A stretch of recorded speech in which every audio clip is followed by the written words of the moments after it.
Good day mga K-Besh! Isa na namang trip ang inyong masasaksihan kasama si Mr. Tiburcio. Tayo po ay nagpunta sa Pantabangan Dam. As you can see, tingnan nyo naman, masayang-masaya na naman si Mr. Tiburcio.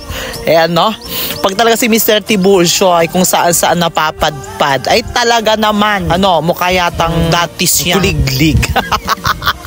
Ayan, napakaganda na kanyang napuntahan. Kayo po ba ay nakapunta na sa Pantabangan Dam? Ay highly recommended na kayo po ay pumunta sa one of the biggest dam in Southeast Asia.